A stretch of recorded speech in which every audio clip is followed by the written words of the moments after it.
अस्सलाम वालेकुम and very good morning to all of you. आप सबको कहेंगे खुश आमदीद सुबह की सोच में। मेरे साथ है हसनैन लियाकत, मेरे साथ हैं गजल अशरफ और आप सबको जो कि इस वक्त हमें बैरून मुल्क से देख रहे हैं, स्पेशली सऊदीया से, गिरदो नवाज से।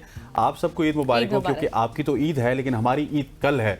आज हमें हाजिर होना पड़ा है आपको ईद विश करने के लिए, आपको अच्छा सा प्रोग्राम दिखाने के लिए। और यकीनी तौर पर आज के इस प्रोग्राम में हम बहुत सारी चीजें डिस्कस करेंगे और ईद के हवाले से भी हम स्पेशली ये डिस्कस करेंगे। पाकिस्तान में अभी ईद होनी है, सो ईद के जानवर किस तरह के होने चाहिए, जो लोगों के हैं उन पे बात करेंगे। अपने कॉन्सेप्ट क्लियर करने की कोशिश करेंगे, अपने लोगों के कॉन्सेप्ट क्लियर करने की कोशिश करेंगे। लेकिन सबसे पहले बढ़ते हैं शॉर्ट स्टोरीज की जानिब।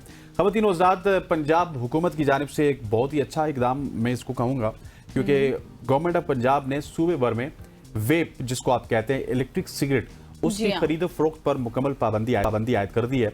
ये फैसला सूबाई काबीना की मंजूरी के बाद किया गया, जिसके तहत तमाम वेपिंग सेंटर्स को फौरी तौर पर बंद करने का हुक्म जारी किया गया। वज़ीर आला पंजाब मरियम नवाज शरीफ ने लाहौर में काबीना इजलास की सदारत करते हुए इस इक़दाम का ऐलान किया।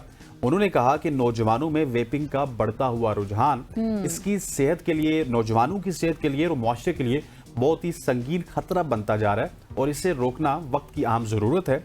वज़ीर आला ने ज़िली इंतज़ामिया को हिदायत दी कि लाहौर समेत पूरे पंजाब में वेपिंग सेंटर्स के खिलाफ सख्त क्रैकडाउन किया जाए। और उन्होंने ये भी कहा कि वेप के आज़ादाना इस्तेमाल से नौजवान नस्ल नशे की आदत में मुब्तला हो रही है, जो उसकी जिस्मानी और जहनी सेहत पर मुज़र सेहत स्टार्ट डालती है। एग्जैक्टली देखें ना, क्योंकि हमने देखा है कि ये रुझान बहुत ज्यादा स्कूल, कॉलेजेस और यूनिवर्सिटीज में बढ़ता जा रहा है। आप देखें कि सिर्फ बच्चे नहीं, अब बच्चियां भी इस काम पर जो है वो एक्टिव नजर आती हैं। ये एक फर्स्ट स्टेप है ना, जिस तरह वो कहते हैं ना कि फर्स्ट स्टेप है। आप पहले वेप पिएंगे, उसके बाद सिगरेट पिएंगे, फिर आप दूसरी बीमारी की तरफ जाएंगे, आगे तय होते जाएंगे, जो आपकी सेहत के लिए बेहद नुकसानदेह है। और ये बहुत अच्छा इकदाम है लाहौर गवर्नमेंट की जानिब से, जिस तरह से किया गया। पंजाब गवर्नमेंट बिल्कुल ये है कि इसकी इम्प्लीमेंटेशन हमें नजर आए, ये ज्यादा बेहतर काम होगा। क्योंकि सिर्फ इस तरह के अहकाम जारी कर देना, शायद जब भी जो कानून होते हैं बहुत सी चीजों पर बनते हैं, लेकिन उसके ऊपर इम्प्लीमेंटेशन नहीं होती, वो काम रुक जाता है।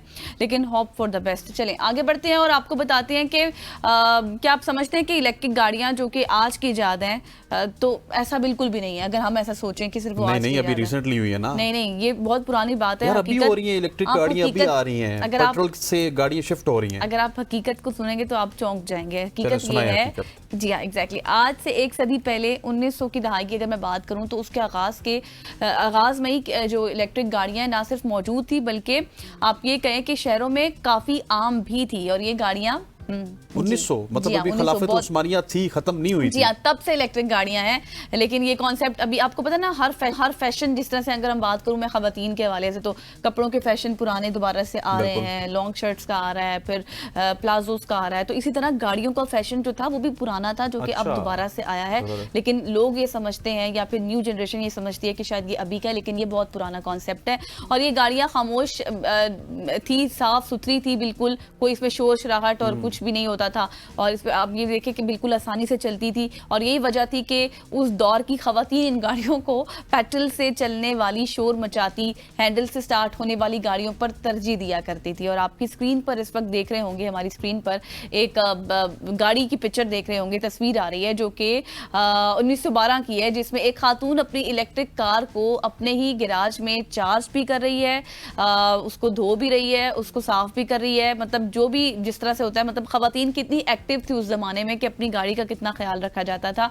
और ये सब कुछ एक सदी पहले का है। और आप ये कहें कि ये नाकाबिले यकीन नहीं है, क्योंकि ये रियलिटी है और तारीख शायद खुद को दोहरा रही है, जैसे मैंने पहले भी बात की थी। और शायद अब हम भी ये कहें कि भाई मुस्तकबिल को पकड़ने की कोशिश हम कर रहे हैं। बिल्कुल ऐसी है। उस वक्त शायद अभी इतने बड़े ज़खायर नहीं निकले थे हमारे खलीजी ममालिक में, तो शायद हम इलेक्ट्रिक की तरफ गए थे। लेकिन जब ये पेट्रोल के ज़खायर निकल आए, डीजल के ज़खायर निकल आए, तो हमने कहा कि हमें इस साइड पे आना चाहिए। लेकिन अब जब ये महंगे हो रहे हैं, तो हम उसके ऑल्टरनेट की तरफ जा रहे हैं, कभी हम इलेक्ट्रिक की तरफ जा रहे हैं। अब तो सोलर गाड़ियों के हवाले से बताया जा रहा है कि गाड़ी साथ साथ चलेगी, साथ साथ चार्ज होगी। सो आने वाले वक्तों में आपको बहुत सारी चीजें नजर आएंगी। लेकिन जो चीज गजल ने बताई है, दैट इज वेरी इंपॉर्टेंट, कि ये बहुत पुराने कॉन्सेप्ट्स हैं, पुराने फैशन, पुरानी चीजें, पुरानी इजादात जो अब रिवाइव हो रहे हैं। अब हम इनको शायद जदीद दौर में माप रहे हैं कि ये नेक्स्ट जनरेशन की चीजें, लेकिन ये पुराने लोग कर चुके हैं। कैपेसिटी कम में किया, लेकिन आइडियाज बेसिकली वहां से आए थे। खवातीन और हज़रात, आगे बढ़ते हैं और आगे बढ़ते हुए मैं भी आपको ऐसी चीज बताता हूँ। हमने सुना होगा कि जो बटल का पानी है, आप कोई भी बोतल ले लें, किसी भी ब्रांड की ले लें, बटल का पानी बड़ा अच्छा होता है। हाँ, लेकिन ऐसा नहीं है, ऐसा बिल्कुल नहीं है। अच्छा जी। आप अगर यकीन करना चाहें तो यकीन करना भी मुश्किल होगा, लेकिन क्यों, कोई हालिया तहकीक तो नहीं बता रहे? हकीकत बता रहा हूँ, तहकीक नहीं बता रहा, मैं एक इलाका बताऊंगा आपको। फिनलैंड की अगर बात की जाए तो फिनलैंड में साफ पानी किसी महंगी बोतल से नहीं बल्कि सीधा नल से आता है। अच्छा। जो नलका है। यूनेस्को और आलमी इदारा सेहत समेत कई आलमी इदारों की रिपोर्ट्स के मुताबिक फिनलैंड के नल का पानी ना सिर्फ मुकम्मल तौर पर महफूज है बल्कि जायके में भी महंगी जो बोतल आप खरीदते हैं दुकान से, उससे उसके पानी को वो पीछे छोड़ देता है। और इसमें जो राज छुपा है वो क्या है? वो है फिनलैंड के साफ कुदरती आबी जो ज़खायर हैं, वो सख्त माहौलियाती कानून कवानीन भी वहां पे बड़े सख्त हैं, और जदीद वाटर ट्रीटमेंट सिस्टम।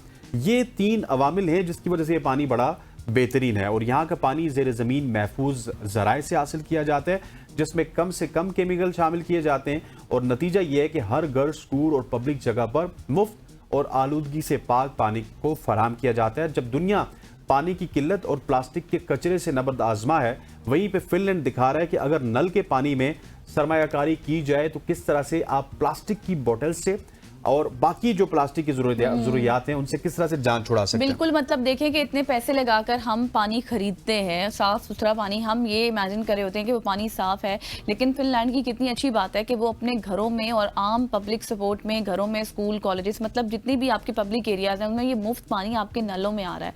ठीक है, नल में जब पानी आएगा आप उसको पिएंगे। और जिस तरह से कवानीन की आपने बात की, वो कितने जबरदस्त कवानीन है। देखा देखी हम लोग अगर कुछ सीख लें, कर लें तो शायद हमारे हालात बेहतर हो जाए। एग्जैक्टली। हम हमारी स्टोरीज बताने का मकसद ये होता है, बताने का मकसद ये है को, आम आवाम को कि कुछ कर लें, कुछ हो जाए तो बेहतरी हो जाए। हम तो दुनिया में हमने तो यही करना है क्योंकि दुनिया इन कामों में बहुत आगे जा चुकी है और हम अभी भी वहीं पे कहते हैं कि अगर बाहर से कोई बंदा आ गया ना तो जी पाकिस्तान का पानी उस तरह से नहीं है, हमें बाहर से खरीदना पड़ेगा क्योंकि वो ज़ाहिर पेट खराब कर देता है, पानी की बोतल लेनी पड़ेगी। अच्छा खैर, आगे बढ़ते हैं, आपको कराची से खबर देते हैं। कराची में आपको बताएं कि सुपर टाइफाइड की केसेस में इजाफा होता जा रहा है और टीबी माहिरीन के मुताबिक गैर ज़रूरी एंटीबायोटिक्स के इस्तेमाल के से शहरियों को की जो कुव्वत मुदाफ़त है वो भी काफ़ी ज़्यादा कमज़ोर होती जा रही है। और यही वजह है कि टाइफाइड पर बहुत से आप ये कहें कि मज़ीद बीमारियां जो हैं वो उससे मज़ीद पैदा हो रही हैं, लोगों की सेहत पर असर कर रही हैं और अब सिर्फ मखसूस इंजेक्शन के ज़रिए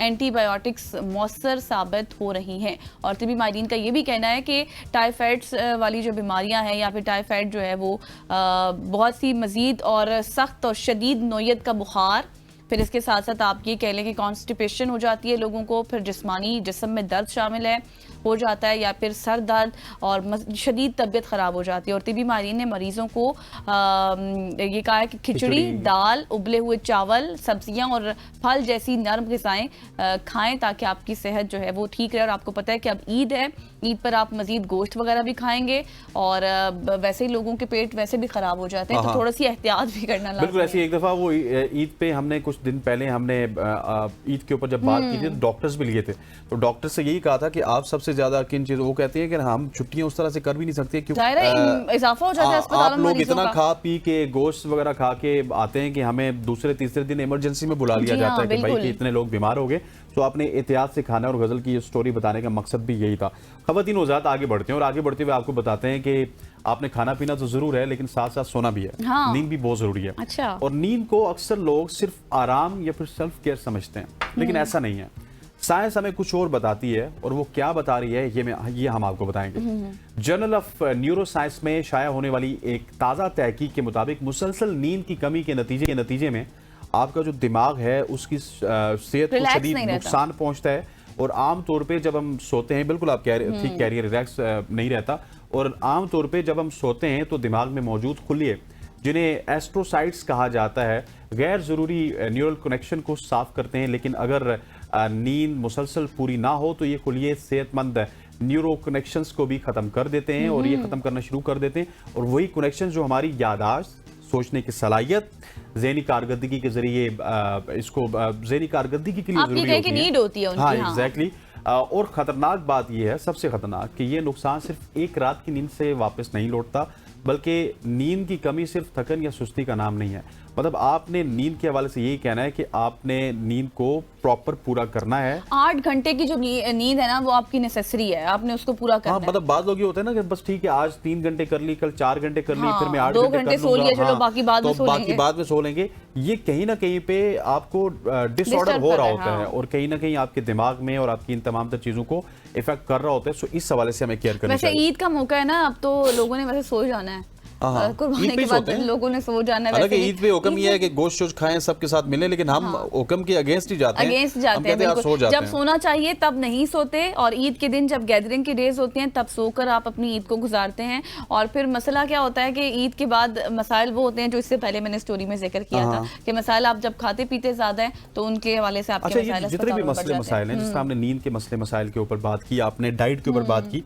ये हमारे सारे अपने क्रिएट। आपकी बात है ना कि हम अगेंस्ट जाते हैं हमेशा रूल्स एंड रेगुलेशंस। एक रूल बनाया हुआ है कि आपने ये काम सीधे तरीके से करना है। हम कहते हैं नहीं, ये सीधे तरीके से नहीं तरीके से होगा करना। तो रूल ज्यादा इज अच्छा दैट, होगा। रूल इज दैट कि हमें सुबह 5 बजे उठ जाना चाहिए या 6 बजे उठ के काम करना चाहिए और शाम 5 बजे तक अपने काम खत्म करके 7 बजे सो जाना चाहिए। सड़ा रूल क्या है? हमारी मजबूरी है, हमारी मजबूरी है। हमें अगर आज रात को शो मिल जाए ना, हम कोई इतने बड़े पारसा नहीं है, हम भी इसी सोसाइटी का हिस्सा हैं, हम आराम से उठेंगे।